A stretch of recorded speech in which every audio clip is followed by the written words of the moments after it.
옛날 옛적 한국의 아름다운 광주 지역에는 신비로운 나주 호수가 있었습니다. 이 호수는 크고 맑아서 마을 사람들의 사랑을 한몸에 받았던 자연의 보석과도 같았습니다.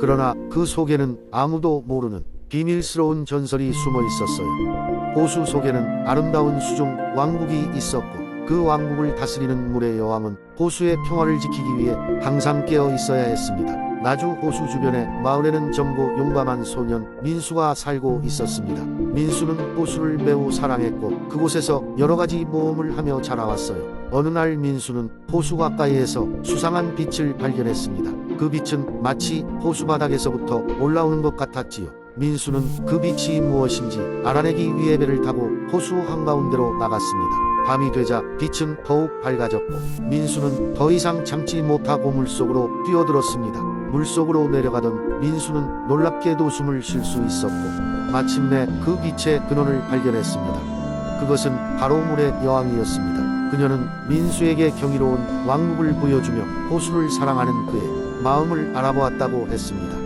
물의 여왕은 나주 호수가 마법의 힘으로 보호받고 있으며 그 힘이 나쁜 사람들에 의해 악용될 위험이 있다고 설명했습니다. 그녀는 민수에게 이 비밀을 지키고 호수를 지키는 영웅이 되어달라고 부탁했습니다. 민수는 그녀의 부탁을 받아들였고 마을에서는 알지 못하는 비밀을 가지고 돌아왔습니다. 그 후로도 민수는 자주 호수를 방문해 물의 여왕과 친구가 돼 호수를 지키기 위해 힘썼습니다.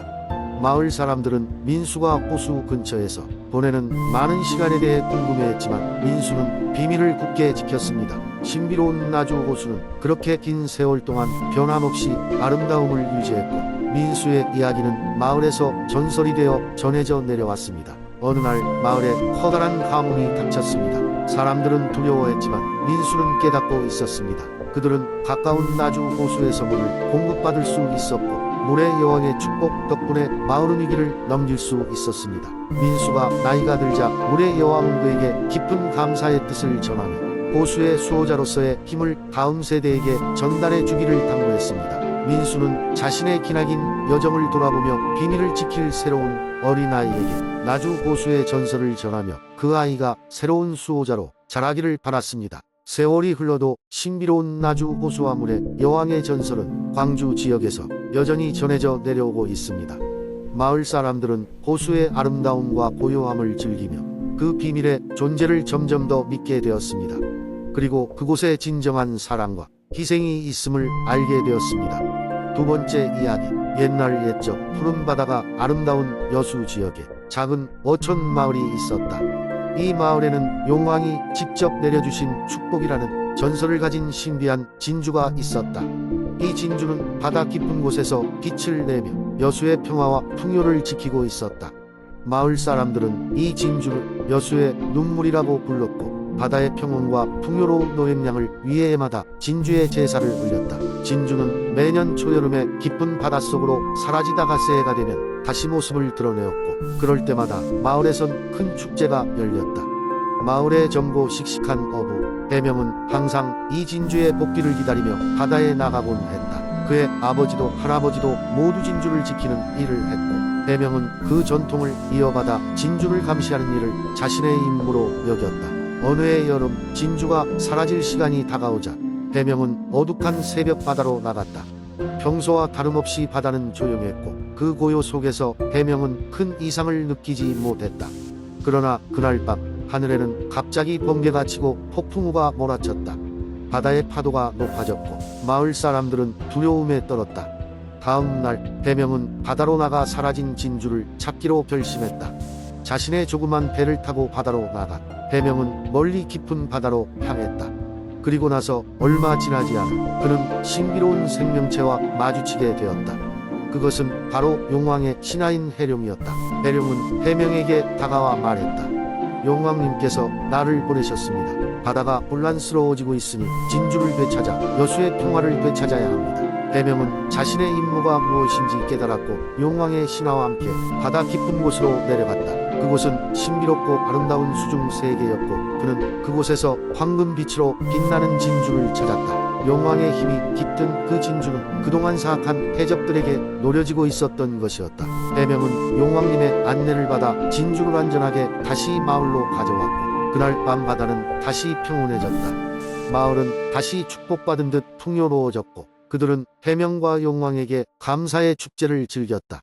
그 후로도 해명은 여수의 진주를 지키며 바다와 마을을 보호하는 수호자가 되었다. 이렇게 여수는 매년 진주를 기념하며 축제를 열었고 그 아름다운 전통은 오랜 세월 동안 지속되었다.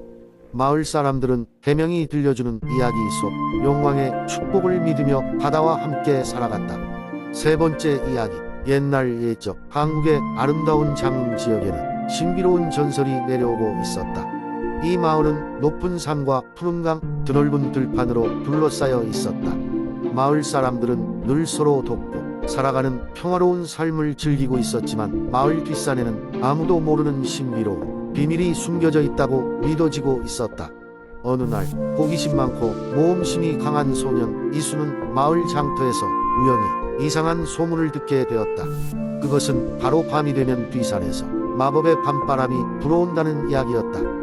밤바람은 사람들의 소원을 들어주며 마음의 깊은 곳에 숨겨둔 꿈과 희망을 이뤄줄 수 있다고 했다. 이수는 그 소문에 흥미를 느꼈고 곧바로 뒷산으로 가보기로 결심했다. 해가 저물고 별들이 하나둘씩 모습을 드러내던 저녁, 이수는 간단한 짐을 챙겨 산으로 향했다.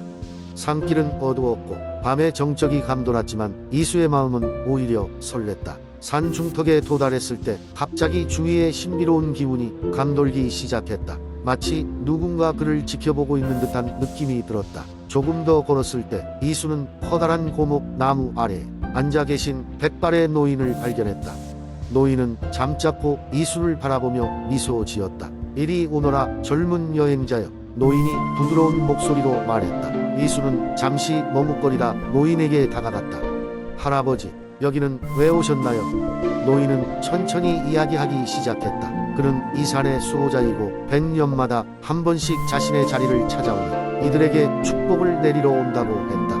그리고 소원을 이뤄주기 위해 밤바람을 부른다는 것이었다. 너도 내 진정한 소원을 말해보거라. 노인은 이수에게 말했다. 잠시 망설이던 이수는 마침내 자신의 꿈을 털어놓았다. 그는 사람들에게 기쁨을 주는 멋진 예술가가 되고 싶다는 소원을 가지고 있었다. 노인은 고개를 끄덕이며 손을 살짝 휘젓자 부드러운 바람이 불어왔다. 그 바람은 금빛으로 반짝였고 이수의 주위를 감싸며 환상적인 빛에 춤을 추었다. 이 순간 이수의 가슴 깊은 곳에서 희망이 샘솟듯 일어났다. 너의 길은 이미 열렸구나. 이제 자신의 마음을 따라가거라. 노인이 말했다. 다음 날 아침 산을 내려온 이수는 더 이상 예전의 그가 아니었다. 그의 마음은 확신과 열정으로 가득 차 있었고 곧장 자신의 꿈을 향한 여정을 시작했다. 이후로 이수는 장흥에서 가장 유명한 예술가가 되어 사람들에게 기쁨을 전했다. 이전처럼 장흥의 밤바람은 지금도 산속 어딘가에서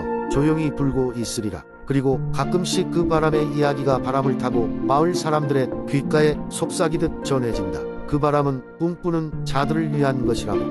네 번째 이야기. 옛날 옛적 한국의 아름다운 여수라는 해안 마을이 있었다. 이 마을은 푸른 바다와 평화로운 자연경관으로 유명했다. 마을 사람들은 바다에서 고기를 잡고 횟줄을 캐며 평화로운 삶을 살고 있었다.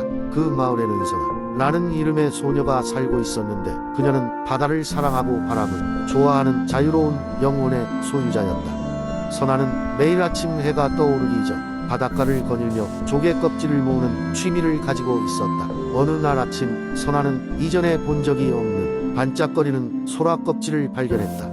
이 소라 껍질은 황금빛으로 빛나고 있었으며 특이하게도 다양한 색깔의 빛을 발산하고 있었다. 호기심 많은 선아는 이 소라 껍질을 집으로 가져가기로 했다.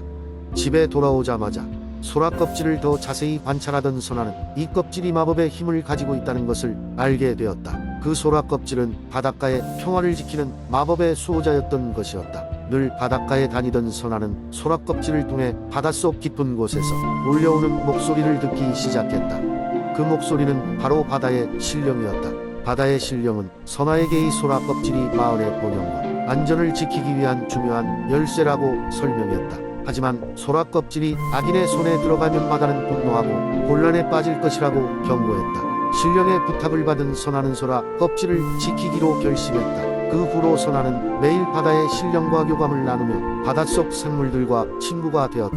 어촌의 사람들은 선하가 특별한 능력을 가졌다는 걸 알게 되었고 그녀가 바다의 목소리를 듣고 있다는 소문이 퍼지자 점점 그녀를 믿고 신뢰하게 되었다. 마을은 선하 덕분에 전에 없던 풍요로움과 평화를 누리게 되었다. 그러나 이 소문을 들은 나쁜 해적이 있었다. 그는 이 마법의 소라 껍질을 빼앗아 바다를 자신의 뜻대로 조종하고 싶어 했다.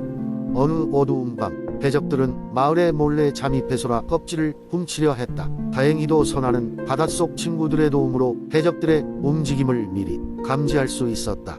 그녀는 마을 사람들에게 경고를 알렸고 결국 마을 사람들과 선하 그리고 바닷속 생물들은 힘을 합쳐 해적을 물리칠 수 있었다.